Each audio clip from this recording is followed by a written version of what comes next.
Have that dump button ready, because I honestly have no idea what's going to come out of my mouth. Get ready for takeoff. There is no way that I'm tapping out now. You're listening to Unkillable. If you didn't kill us last night, we are unkillable. Hosted by Brandon Tierney. What's going on, everybody? Episode number 23, Unkillable. We obviously have the news that Aaron Glenn is the new head coach of the Jets. I want to hit a couple of things here. Obviously, start with Aaron, get a little bit into Woody, get a little bit on the GM search, and a little bit on Aaron Rodgers. First up, Aaron Glenn. I like it. I borderline love it. I understand that the kickback for those of you who don't like it, and I do think that most of you do, just whether it's tweets, whether it's other reaction, obviously calls to me and Sal on WFAN. I think many of you are fairly enamored with the move, but I think the one, I guess the one source of trepidation would be, and I understand that it's a fairly common theme, and I get it, that, the Jets didn't deviate from what they almost always do, and that's going with a first-time rookie head coach who also has a defensive background. And we've seen first-year head coaches get swallowed up here by a multitude of things, and we've also seen these offenses look basically prehistoric. So It is a little counter to the general thought of all right, maybe it's really time to change, which I understand. And I'm not going to shoot that down too much, but I'm also a believer that just because one guy or plural, several men here with the Jets that had that background that will kind of resist a little bit now, or you might resist now with Glenn. That doesn't mean that Aaron Glenn's going to have the same fate. It simply doesn't. Let me let everybody in on a little secret here. If Woody Johnson doesn't change how he operates, then Aaron Glenn's not going to have a real chance to succeed. He's just simply not. Now, here's, I think, the biggest difference there's a couple. First of all, I love the fact that Aaron Glenn's been in the building, played for, coached with, been on the staff with either Bill Parcells, who he played for. He's been in the Saints building with Sean Payton. He played for Dallas at the end of his career, so he understands like the magnitude of what the Cowboys represent. And that's obviously very big, certainly more than winning. They don't win a whole lot, but the Cowboys are the Cowboys. So he's not going to be overwhelmed by the New York stage, number one. All right. The other thing, too, is I think for me, very simply, I think the biggest differentiating characteristic, and I'm projecting this, but I feel really confident that this is going to hold true, is that everything that we wanted Robert Saleh to be, everything that we thought Robert Saleh would be, a disciplinarian, hold players accountable, bit of an ass kicker, a bit old school, I think that he wasn't that, clearly, and I think Aaron Glenn's going to be that. I think it's a different delivery. I think it's more authentic. You listen to Glenn in some of these interviews that have popped up, and the one that I played for you last week here on the pod, and I played it on FAN as well, with Aaron when he was asked about, what do you say to people who maybe push back on the thought that this might not be right for the Jets or right for anybody because you are a rookie head coach with a defensive background. That obviously applied more to the Jets than maybe some other teams. And his answer was just sublime. He said, I'm a coach. You could say whatever you want. You could think whatever you want, but I am a coach. If you hire me, you're hiring a coach. And he even went so far. I thought this was pretty brazen, but I thought it was good. I think it was actually perfect. And I said this. He said, listen, I know as much or more about offense than a lot of the guys in the league who are just offensive guys. That's number one. All right. So let me take you to the practice field. And I don't think anybody's going to dispute the fact that conceptually, whether it was with San Francisco or schematically with the Jets before this year, Robert's first couple of years, like his defensive principles are very good. There's no doubt about that. Like the Jets had a top 5 defense last year. They had no offense. This year, obviously, it took a massive hit. Sauce took a big step back. I didn't think Q had a really great season. They couldn't stop the run. They lost some beef up front. But let's just go to the practice field. Let's say the Jets are coming off of beating, 37, like the Cardinals game, right? 31-6, I think that was. They come back, they have an off day, they come back to the facility, they're on the practice field, and Robert Saleh, who at that point was gone, right? Yeah, I think Robert Saleh was gone at that point. But in a bad game that went sideways defensively, Robert Saleh is trying to communicate and, get in the ass of some of these players a little bit. Even though I think he played collegiately, he didn't play cornerback in the NFL. He is not going to be, or anywhere in the NFL. Not that that's a prerequisite for me or a precursor to success. I don't believe that. Bill Parcells didn't play in the NFL. Pat Riley was an average NBA, but he was a role player. Jeff Van Gundy didn't play in the NBA. And Greg Popovich didn't play in the NBA. So I don't think that you really need that necessarily. Buck Showalter, a borderline great manager, didn't play in the major leagues, just made it to the minors. But Aaron Glenn could now walk on that practice field. And let's see, it's not 1979 where he's going to grab somebody by the jersey, but he could say, hey, Sauce, whatever receiver, pick a receiver. And when Justin Jefferson does this, you got to do this. And he can show him because he did it. All right. Number one. So right away, that's just got a different merit. That's got a different cachet. So that's very favorable for me, for Aaron. The other thing too, and I don't think that this has been hit on enough, is that, and I mentioned that he's been in various buildings with different highly successful older school coaches. That's very important to me. But also, if you recall, maybe one of my top 3 Jet plays of all time, as I think about this. Maybe I'm missing one, but I'd say maybe when Jumbo Elliott caught the touchdown on, against the Dolphins, that Monday Night Miracle. But Aaron Glenn's 108-yard return right before the half, when I guess that would have been Vanderjack for the Colts back in 98, when he tried a 63-yard field goal, and Aaron was put in the end zone, fielded it midway through, and he just tore through the kicking team. And if you recall, Brian Cox, of all people, who wasn't incredibly fast, but Brian basically led him into the end zone. 108 yards later, Aaron Glenn scored one of the most improbable touchdowns. So it doesn't mean that the Jets will do that this year, but what it does mean is not only is he a defensive player, and by the way, Aaron Glenn was a great defensive. It wasn't quite Revis, but he was different. And I think in a lot of ways, in certain aspects of the game, he's more talented than Sauce Gardner. Aaron Glenn was an absolute beast on Sundays. Like for you younger fans, he was dynamite. He made he made interceptions, something Sauce almost never does, and he could tackle, and he would lower his pads, and he would have leverage points. He was a player on Sundays, there's no doubt. But Aaron Glenn now, when he's the head coach of the Jets, when they first get together, he can not only walk down, obviously, to the defensive side of the building, he can waltz down to the special teams part of the building. And nobody's really illuminating this, and I don't understand why. So it's the 3 components of football, obviously: offense, defense, special teams. Well, he was a great defensive player and a coordinator, especially this year when he had 10 or 11 guys on IR. And he's had great success in Detroit as a coordinator. All right. But also as a special teamer, you're talking about 66 2/3% of knowing and having done it, and now being able to transfer and apply that to your team. So even the best defensive coordinators, and I'll take Saleh in San Francisco, or even some others, but just top of mind Saleh, and keep it specific to the Jets. He only knew defense. He wasn't going to really weigh in on special teams, certainly not to the degree that Aaron Glenn could. So that is incredibly appealing, being able to walk on a field, and not only with, say, Sauce Gardner, or I don't know if DJ Reed will be back. He probably won't, though I wish he was, but money. He could also, huddle up with Garrett Wilson. Hey, Garrett, listen, when this guy jams you, I didn't play receiver, I didn't play corner. What do I know? But there's a certain level of engagement and anticipation. And again, I'll use the term leverage points again, that can not only help out his secondary, but also help out his wide receivers. So that to me is so important. I'm so in on Aaron Glenn. Now, I think he's going to crush the press conference. I think he's going to look the part. I think he's going to sound the part. He is a former Jet, which I don't want to overstate that, but it means a little something. Like, he understands what it's like to be part of that franchise.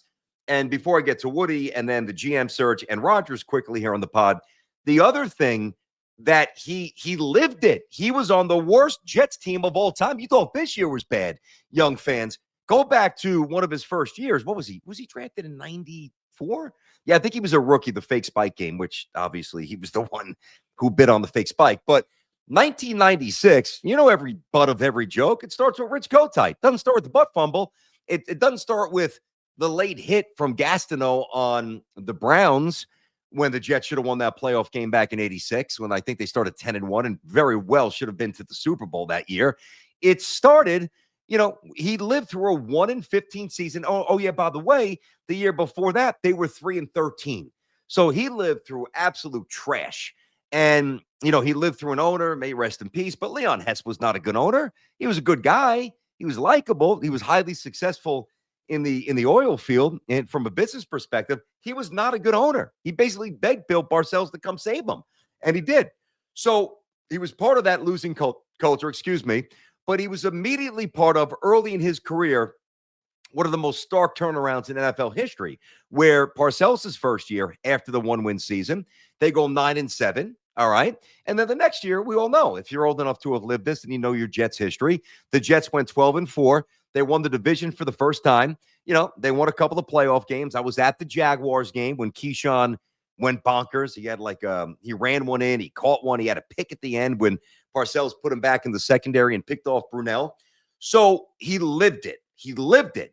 And transforming a moribund franchise. And also, by the way, he was with Detroit, who in so many ways are worse. Not now, but until this little renaissance here, or this fairly sizable renaissance, the Lions are more of a joke than the Jets have ever been.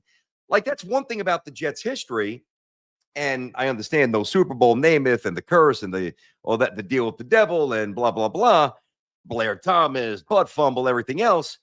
The Jets' success compared to the Lions, and not even close. The Jets really, in a lot of ways, look like the Patriots over the years compared to the Lions. So I love the Aaron Glenn hire. I do. And I believe he's going to crush it at the presser.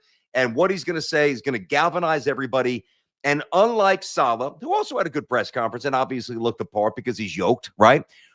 But Glenn's delivery is going to be authentic. When Aaron speaks, I don't think, matter of fact, I'm almost positive that the wheels aren't going to be spinning. And I do this sometimes, and we all do it in life, where you mechanically speak with something because you're thinking about what to say. You're thinking, you're also formulating a sentence simultaneously, and it's tricky. And generally you do that, you don't want to say the wrong thing, or you want to make sure that you represent something properly. And I think too often Robert Saleh was doing that. He wasn't just vibing. He wasn't just saying stuff. He was kind of saying things like we thought, or he thought we wanted to hear. And I think a great example was the Hard Knocks. When we first I don't mean a press conference after a game, when we first got a look at Robert Saleh. And two things jump out. I remember saying this to Sal, right? Two things. Number one, the ridiculous crow, bird, whatever that stupid analogy was. And it missed the mark, man. It was corny. It was contrived. You could just see guys all right, come on, let's go. Keep it moving. Let's go. We got to hit the practice field. It didn't work. And the other one that jumped out, and I can't see Aaron Glenn saying something like that. I could see him getting in somebody's ass and the entire room and delivering it like an alpha. But the other thing with Saleh was, this was obviously the first year when Aaron Rodgers was healthy in camp. He made a couple of throws, and I don't know why this bothered me. Well, I do, but I don't know that I really knew why in full time. I remember he goes like this. He goes, oh, oof, oh, ooh, what a throw. Ooh, oh, God. Oh, what an amazing throw. Oof. He was a fan. That's something we would say if we're watching training camp. You turn to your buddy, or you turn to your son. Oh my God, did you see that throw? That was sick.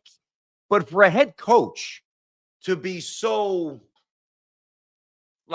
enamored and taken back, and it just didn't show leadership. You're not getting that with Aaron Glenn. I can promise you that. Now, what I won't promise you is that Aaron Glenn is absolutely going to fix this, because I don't know what the hell Woody Johnson's doing, right? Where's my legal pad? That's it. It's still in my bag from work today. So I am a big legal pad guy. I am a big believer. I don't script anything out. I'll never do that. But even here, boom, I got 5 things. I got 4 words. AG, or letters. AG, Woody, GM, Rodgers. And for me, I could take that one word, and obviously I've already constructed this in my mind. I already know where I'm going. So I do this on the radio. I might, if Sal's talking and I just remembered something, I don't want to interrupt him. I might write down a word, Alonzo, or, Beatty / Mauricio, if we're talking about maybe options at the corners for the Mets, whatever it might be. I'll just jot it down, and then boom, that will trigger me into, basically, it could be 2 minutes of unfiltered speaking, right? And most of the time, it's going to make some sense. Now, what Woody needs to do, I am pleading, I am trying to help Woody. I don't dislike Woody Johnson. I don't believe in Woody Johnson. I don't like what he's done for my team or for our team, but I think Woody is a good guy. And I've said this because I'm not in the business of being mean to people, really ever, but certainly unnecessarily. That's not my thing. I don't just look to cut people down. Now, when it's time to get real and it's time to get raw and it's time to get blunt, I mean, my fastball's as fast as anybody's. So here's what I mean this sincerely.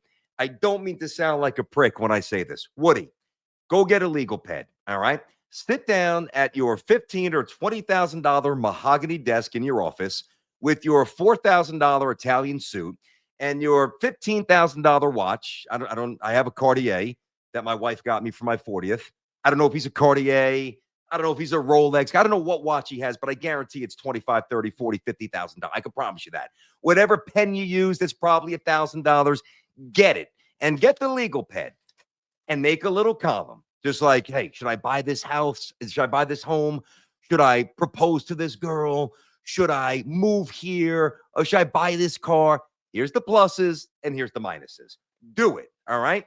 And when Woody Johnson does this, if he really does this, and God, I pray, and I know a lot of people in that Jets building, I hope, good people, I hope that somebody takes this. I said the same thing on the fan today, clips it and sends it and presents it to Woody because I am genuinely trying to help Woody. Now, if Woody does what I'm telling him, I'm imploring him, I'm begging him to do this. If Woody Johnson does this and he does it right, I'll even mark it down. Boom. Here's your little column. Bang, that little line. On the left is the good stuff that Woody Johnson's done as an owner. On the right side is the bad stuff. Breaking news. The left column, now I'm not trying to be cute, but it is what it is. The left column, it'll take him 1 minute to do it because there's not much good. On the right column, the bad stuff, there will be a long list of things. What Woody then needs to do, if he's honest with himself, is then look at the list, okay, and say, I did 3 good things. I changed the uniforms. I don't even really know what else is on that list, but something's on that list, I guess. And stick with that, right? And then get to the other side and do the exact opposite of the bad stuff because nothing else is working. And again, if he's honest, and this is hard to do, but if he can have a real moment of introspection and self-reflection, if he can do that, then what he'll start doing is, all right, number 1, I can't meddle. Number 2, we need organizational harmony. Number 3, I got to let them cook in the war room. Number 4, I got to let them trust in terms of as they map out their free agent plan. Number 5, I've got to get my kids out of the room. They don't need to be out of the room. They just can't speak. Nobody cares what they think. Nobody wants to hear what they say. They are not football people. They were born into billions of dollars. And by the way, I don't begrudge them for that. I wish I was born into billions of dollars. I got news for you. I'm not mad at them, but I don't want to hear them. I don't care what they think because quite frankly, what they think to me does not apply to fixing the Jets. They are irrelevant. Someday, I'm not trying to be morbid here, but Woody's in his 70s. Hopefully Woody sees 100. Someday this team will be theirs. Then they can have more of a voice. For now, zip it. Don't want to hear it. So that's what Woody's got to do. All right. As always, I come with solutions, and that's my solution for Woody. The predictions are less relevant because no matter what I say right now about, oh, yeah, and I think he's going to finally have a change of heart and do this. What the hell do I know? I don't know if he's going to do it. Woody in his mind, and I can't relate to this because my dad's a retired detective and we were blue collar and I earned everything I had, whether it's this business, whatever it is, getting a scholarship to play baseball. I had to bust my ass. I wasn't handed anything. So I can't relate to what it's like to wake up and have billions that I didn't earn at my disposal. Now, again, I don't begrudge him, but when you are born into that world that 99.9999, keep going with the nines, none of us can relate to that. But if you are of that half of 1 or less than half of 1% that can, generally the problem is nobody ever tells you no. because you are afforded the ability to surround yourself with yes men and yes women. Oh, Woody, that's a good idea. Yeah, no, I like it, Woody. Like if Woody proposes something and it's idiotic and it makes no sense, who's got the balls to stand up and say, boss, all due respect, that's wrong. We can't do that. It's going to set us back and it's going to kill us. Does anybody do that in the Jets? Anybody? Did Robert Saleh do that? No, I don't think so. Did Todd Bowles do it? Maybe Joe Douglas. I'm going to give Joe a little credit. I can see Joe doing that in his own way. Did Adam Gase do it? I don't even know if Adam Gase knew what planet he was on. Going back to his press conference, looking at the sky, looked like he was hopped up on 2 bottles of NyQuil. He was out of his mind. He's certainly not telling the boss what to do. So I'm not going to make a prediction as to whether or not Woody will change. I'm just telling you, if he does, and then he allows his football people, and I'm going to get to the GM next here, to properly insulate Aaron Glenn, guess what? He's going to have success, Aaron Glenn. And by design and residually, Woody will. Now, a quick, before I get to the GM stuff, Woody is fairly comparable to Dolan. Now, Dolan was loathed by Knick fans basically this entire century till he hired Leon Rose. He got all this draft equity. He made some good moves. He hired Tom Thibodeau. He got Randall to get him going a little bit. He brought in some respected veterans like Burks and Noel. And there was the early stages of the culture. So now Leon gets a lot of the credit, as does Tom Thibodeau and of course, Jalen Brunson and the star players on this team. And Dolan doesn't get a lot of credit. I think he should, actually. But many of you are reticent to give it because you still hold it against him forever, which I also I understand because I'm a Knicks fan. So I don't know, but it doesn't seem to bother James Dolan that he's not getting the credit. And I respect that. That's hard to do. Maybe Woody is clout chasing so much that even if it gets really good, maybe he starts getting a little, I'm not getting the credit. Nobody's, and he starts getting antsy and he corrects maybe what he fixed to get them good again in the first place. And if that's the case, then we are screwed. There's nothing, no matter how many pods I do, it doesn't matter. It's truly hopeless. And I don't believe any situation is hopeless. That's not the way I'm wired. Next, GM. So one of the things, now, Sal likes Aaron Glenn, doesn't love him. I love Aaron. One thing we disagree a little bit on that. Doesn't dislike it, but he would have gone for somebody more established, a McCarthy, more so Pete Carroll, maybe Gruden. And I get that because it's counter what the Jets have done forever. The other thing, and I agree with this as a concept, as a notion, when he says, man, I'm cool with Glenn, and others have said this too, but I just wish that they would reverse the trend and not go with a first-year GM. And we had this debate today, not even a real debate, because I kind of agree with that. Now, the first thing, I said this to him, the first thing you got to ask yourself is, who is the GM out there that is successful, has a successful resume, but that is available? I mean, if there's anybody that's good, they're generally still employed. So that's a problem, all right? I do think, but there is merit to that pushback. I get it. The problem, or the thing that I'm a little afraid of for a young GM, is that a rookie GM, is that the Jets situation is very different than when Joe Douglas came here, because the Jets were in complete ruins and their roster was abysmal. It was beyond sub-professional. It was substandard, and we all know it. We know it. So it's different in the sense that the talent base is infinitely higher, but with that talent base comes some very tough decisions that, yeah, I do believe a more seasoned general manager would probably be better equipped to deal with. I'll give you one example. Are you going to give Garrett Wilson, I'm just throwing out numbers, $100 million? I mean, you probably will, but I don't know that that's a layup. I'll tell you something that's less of a layup. Or are you going to give Sauce Gardner $90 million or $100 million guaranteed and make him the highest paid cornerback in football, who, when he can't even tackle and he doesn't even make interceptions? And I know he was all pro his first 2 years. This year was an alarming step back. And if I'm the new general manager, let me just put it this way. I'm not looking to get rid of Sauce. Definitely not looking to do that. But I'm not running up to the altar with a blank check. Oh, we need this guy. Hey, we've had him, and he hasn't done a whole lot in terms of making game-altering plays. So the GM, to me, is a little more convoluted. I think that could possibly be offset somewhat if at least one, I don't think both, and I'm okay with that, but at least one of the coordinators, man, I want him to be a former head coach. Todd Haley, the Steve Wilkes, that's a name that's out there for the DC. He's been in the buildings, he's been in charge, he's dealt with, in the case of Wilkes, high profile young quarterbacks. He's been fired, he's dealt with tough ownership out there in Arizona. So that is appealing because that's an ear and a shoulder to lean on. And I don't think that Wilkes or somebody like that is coming here to usurp Aaron Glenn. And if that's the case, then it's just toxic and you just hired the wrong person and we're screwed. I think it's somebody who is completely confident in what is the rest, like their new coaching trajectory. And it's less about trying to reestablish himself as a head coach. And it's more about being a DC and doing it the right way. All right. And helping Aaron. Now, let's just say it's Wilkes. And the Jets go on a couple-of-year run here. And suddenly the defense is getting turnovers, which they don't do. And they're stopping the run again. And they're flying around. And players are developed. And it's looking good.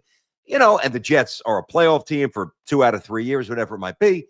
Well, then I think that Wilkes, maybe gets another look as a head coach. Maybe.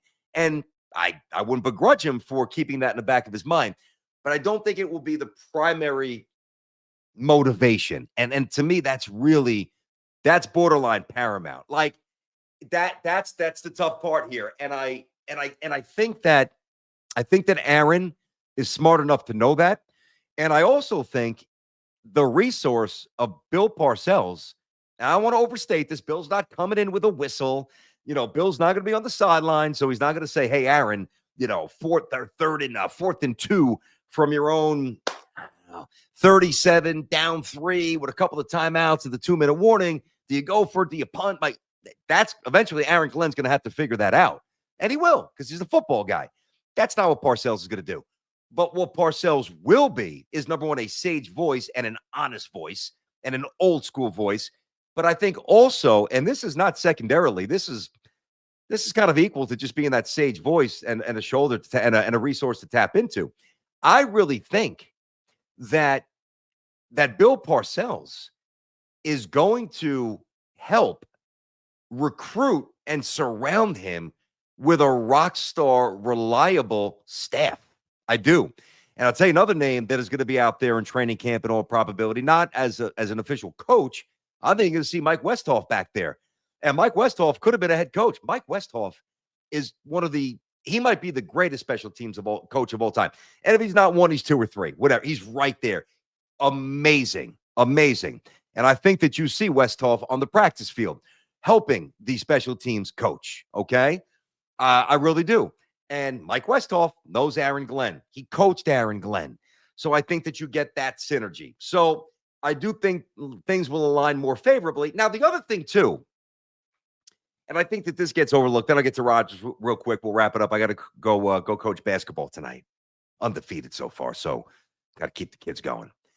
I think that when I look at some of the potential offensive coordinators, if you're an offensive coordinator, like say I'm forgetting the guy's name from the Rams, McVay's guy, whatever his name is, not is it Haley or something, Haley, something like that. If you're him, kind of young with the Pats for 6 years, highly thought of, McVay was just raving about him. You've got to. It's not should the Jets hire him. Let's be practical and be real with each other. It's should he want to go there, because if you elevate, I think he's the tight ends coach and the passing game coordinator. That's his official title out there with the Rams. If he gets his first shot as the OC with the Jets, he's saying to himself right now, probably already thinking about this, all right, who's my quarterback? That's the first thing you think of. That's why Ben Johnson is the head coach. Is like, yep, I love Caleb. I like what I see from Caleb Williams. They didn't utilize him right. I'm going to unleash him. I'm going to unlock him. And he probably will. And that's why he takes the job.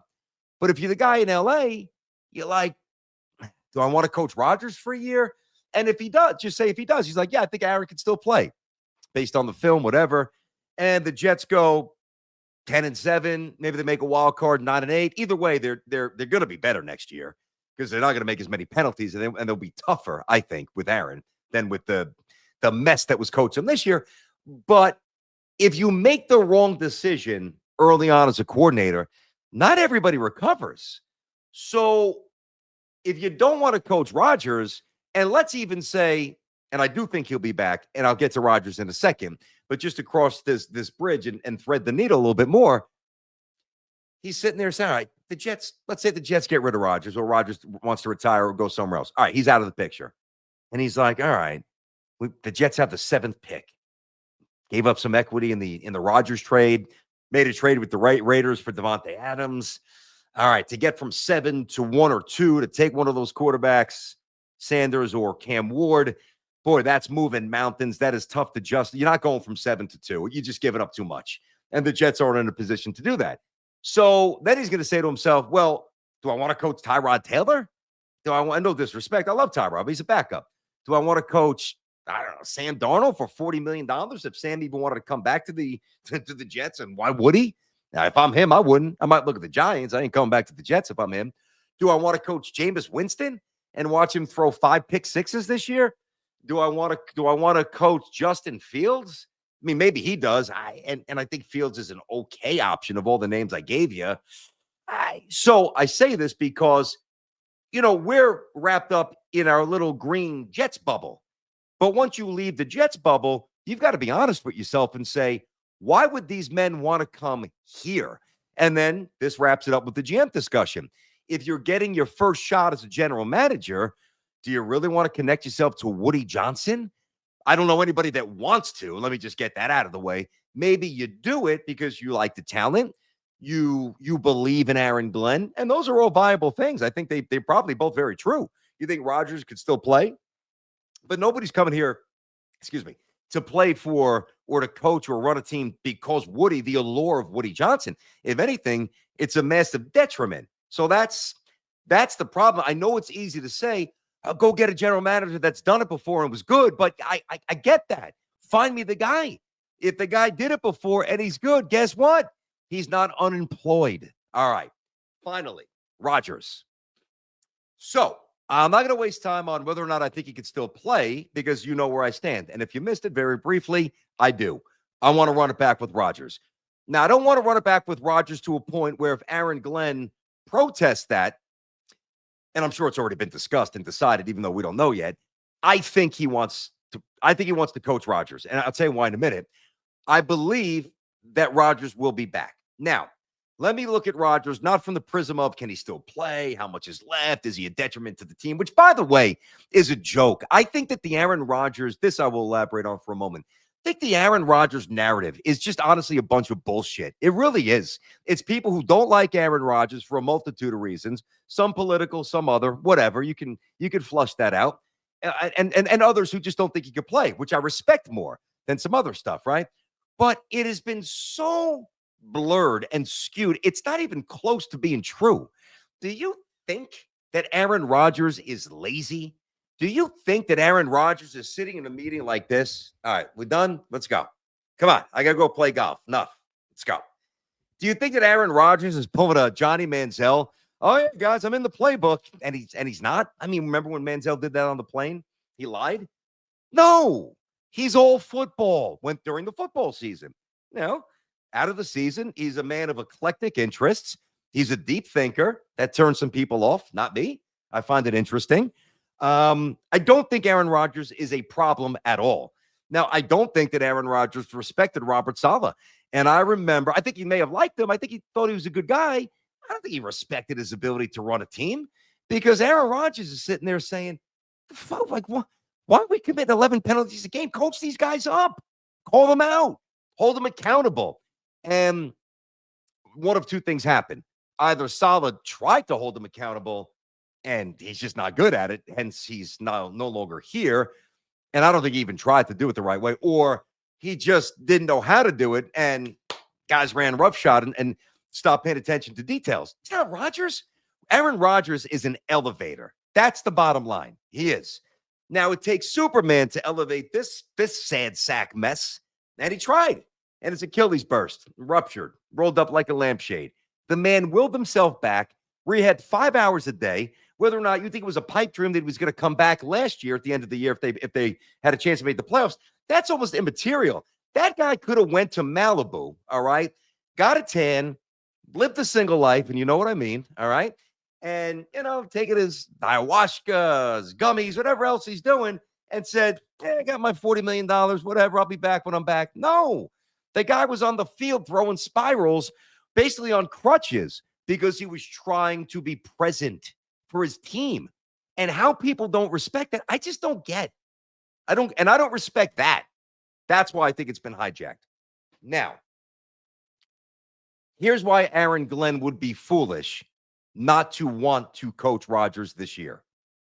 So the way it goes, especially here, well, quick sidestep. If Brian Dable didn't have even though they were only 1-4-1 in the division and they only won 9 games, but he had a good first year. He changed the culture, right? Transformed Daniel Jones into a better player. They won a road playoff game. Got to commend him for that. And then things went sideways. They're not good enough. But the reason why, now I would put money on this. The reason why Brian Dable is still coaching the Giants is because of the wins he put up in year 1.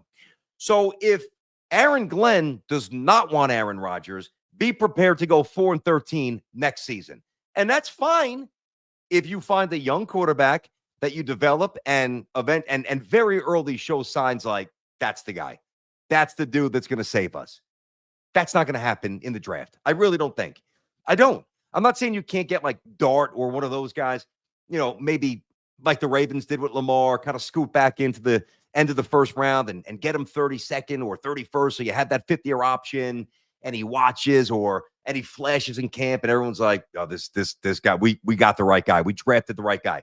And even if he doesn't play, well, that could present itself. I think that's possible. But if Aaron Rodgers is not the quarterback of the Jets this year, they will not win, I don't think, more than 5 games. I really don't. I don't.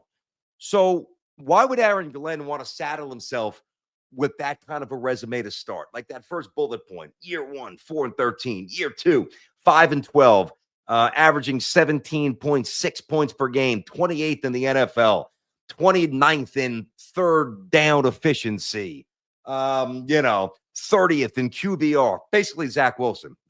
Why would you want to do that? I'll tell you why you shouldn't. And he's got to incorporate this into his thought process. Because here in New York, people will react to that even if it's unfair. I'm going to give you an example. Let's say it's not Rodgers. Let's say it's a Taylor or a Jameis. I gave you the names before, right? And they have a shit season and they lose a lot of games. I promise you, because I've already been through it. I promise you that you will call me and Sal, and you will call WFAN, and you will fire up this podcast, and you will tweet, and you will text your buddies, and you will go, Glenn, it's not the guy. Look, we hired the wrong guy again. Hired the wrong guy. Look at him. We're not good. He stinks. He's not ready for the job. However, if he starts 10-7, even if they lose in the first round of the wild card, or 9-8, and Rodgers kind of replicates this year, maybe a little improvement fourth quarter, which would correlate with a few more wins, obviously 4 more wins, 5-9, and then he retires. Well, guess what? Now Aaron Rodgers has built up, Rodgers to an extent, but Aaron Glenn has legitimate, tangible, we can point to it, we can touch it. It's not a theory. It's not a projection. It's like, hey, it's first year, 9-8. First year, 10-7. I mean, hey, first time in 14 years, Jets made the playoffs, or man, they just missed out, but they lost to a better team and the future's bright. They hired the right guy. And even if they have to change quarterbacks the next year and you take a big step back, right? Kind of like the Giants, once Jones got hurt his second year under Dable. Now the wolves aren't out. Now the venom is not as evident as people start to dissect the job Aaron Glenn's doing in year 2. But if you're 3-14 or 4-13 or 5-12, and then we're in the early middle stages of October and the Jets are 1-5 or the Jets are 2-6, I know what's coming. Now he'll get a little more benefit of the doubt because he's a former Jet. And I do think his personality will resonate more and he'll be more of an authority figure and he'll hold guys accountable. And the smart fans will pick up on that. But a lot of the dumb fans, and there's many of you, maybe not you, but many of them out there, they will forget that or ignore it conveniently. They'll go for the low-hanging fruit, and they'll bombard every outlet with, Jets got the wrong guy. Oh, my God, what are we doing? Come on. So that's why I really think that Aaron Glenn would be foolish, at the very least, not to be incredibly open to having Rodgers back. Now, and that's stopping short, and I'm giving you, kind of meeting you somewhere in the middle, because what I don't want to have happen is I don't want Aaron Glenn to beg Aaron Rodgers. Like if he's mentally not there, or he wants to change his scenery, or he wants to retire, I think the worst thing you could do is try to coerce him back. I don't want to say against his will, because that's not going to happen, but you know what I mean. You gas him up, and he's like, he kind of, all right, let's run it back. Let's go, and he's not really all in, because then that will be a disaster for everybody, because then you might not win with Rodgers, and then you still got to start over the next year. So that's the bottom line. In summation, as I look at my little 4 words, hopefully, again, Woody looks at his legal pad at some point. Aaron Glenn, I love it. Not only am I rooting for him, I don't know how else to say it. If you're watching, I think you'll appreciate this more than if you're listening to it. Aaron Glenn, you know what I like about Aaron Glenn right now? I feel Aaron Glenn. I feel Aaron Glenn. I feel like he's coming here. I feel him. I just feel that. Whatever that thing is, I feel it. So I'm pumped, and I'm rooting for him, and I'm going to try to elevate him. Now, when things go wrong, I'll do my job. But I'm rooting for him, and I love the hire. Woody, look in the mirror. Whatever you've done, do the opposite. General manager, I prefer somebody with experience, but those guys generally have a job right now.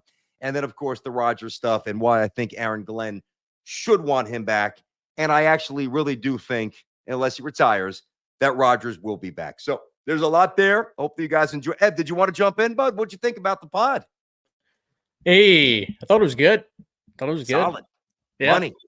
Hey, Fired up, dude. I'm fired up, because it was one of those situations where, and it almost, I saw people online and I kind of related to it, and I don't know how true it would be. Yep. But it felt like if the Lions didn't get eliminated, we may have ended up with an Arthur Smith or one of these guys. You know what I mean? I don't know, but that's kind I of don't how think it felt. so. I don't think so. Yeah. But that's why I'm fired up. I'm like, I felt bad for Detroit fans, but I'm like, Aaron Glenn coming to the table right when we needed him. Yeah. And then him leaving the interview, and everybody getting stressed out, and then he's already coming back. It was like, it was the best. It's been a good week here. Now, I think the press conference is going to be awesome. I can't wait. Me and Sal are actually trying to do our show out there, so that will be wild if we can swing that. I was never worried about Glenn, like when he left the building. Oh, don't let him leave the building without a contract. You can't shove it down his throat. You can't make him sign it. Like the one thing that I think people underrate, and when I was younger, I did this too, but as a husband, as a dad, like this stuff matters. I don't know. Maybe he wanted to go home and have a glass of wine with his wife and maybe make his checklist. I think he's got kids. He lives in Michigan. You got to uproot a family. You got to move not across the country, but halfway across the country, just about. And there's a lot to consider there. So I was not alarmed by that. And the fact that he was on Woody's private jet, like unless he was trying to play Woody, and I don't think AG plays that game, I was not worried about that. And then the other thing too, now, and I didn't know this then, but we found it out very fast. I love the fact that he canceled the Saints interview. You know what I mean? Like, and even if he would have gone on the interview and done his due diligence, I wouldn't have begrudged him for it. I really wouldn't have. But it would have felt not even less than, but it seems more authentic. Like when people say Aaron Glenn he wanted this job, that proves it. And actions speak louder than words. So no need to go to the Bayou when you got the Jets. Yeah, that snowstorm also hit at a perfect time where it was like, oh, we got to delay it. And then the Jets are like, oh, we got another couple days of negotiating. Here we go. Oh, man. All right, dude. I got to go to basketball practice in a couple of minutes. That's why I'm looking at my clock here. So, Evan, really good job. Appreciate you guys hanging out. Obviously, if you're new to the podcast, thank you. Thank you very much. If you've been rolling since day one, 23 episodes already. 23. You know, I can't wait for next season because I love going on live after games, but I didn't start doing it because I didn't launch the pod until halfway past the midpoint of the season, or past the midway point of the season, I should say. And at that point, so much of the starch and juice was gone from the season. I can't wait for that. So I really can't. So if you've been here for a while, awesome. You know, I appreciate that. If you're new, Apple, Spotify, wherever you guys shop for your pods, WFAN YouTube page. It lives there forever. By the way, all the old ones are up there. Go check those out. And, let your friends know you got a Jet fan in Arizona. You got Jet fans down in Texas. You got Jet fans down in Florida. Maybe they don't know me from WFAN. Maybe they don't know about the podcast. It's pretty new. Let them know. Let them know. Because there is one goal. Well, there's two. Number one, for this truly to be the podcast of record for the Jets. That is my mission. I'm not here to have the third best Jets podcast or the fourth most or even the second most popular Jets podcast. My mission is to make this the number one Jets podcast. And by extension, and I think we're on our way, I say that humbly, maybe really because of you guys diving in, supporting it. And also, and this ties into wanting to be the best, this is the voice of the fans. Like, I think those of you who've known me for a while, you expect, what I give you is what you've come to expect from me. But those of you who maybe just stumbled upon me, I'm going to keep it real. Like, I'm going to try to be fair. Like, I think there's so many, and I love them. I love them. This is not a knock at all. I love them, and I know them well. But I do think a lot of Jet fans take a page from my guy Beningo, and they slant negatively. Like, you just look for the negative. And I know Joe wants to win, but that's really how Joe made his early stages of his career, just going bonkers over on midnight, at midnight on the Jets. And that's fun, and it's cathartic. But for me, that's not sustainable. That's not what I'm here for. Because I can rant and rave in my basement watching shit Jet football we watch every year. I'm just here. I'm here to see this thing go. And I cannot wait until Aaron Glenn steps to that podium, looking the part, looking like he's an OG. He is an OG, but he's a leader, most importantly. And at the end of the day, he's one of us. So as much as we wanted Bowles and Mangini and Herm and, Rex and Sala, Gase, we all wanted them to do well. Means a little more because Aaron's one of our guys. So that's the story. All right, let me go, Coach. I will see you guys tomorrow at 10 on the Fan, 10 to 2, Monday through Friday with Sal. Have a great night. I'll check you guys soon. Bye-bye.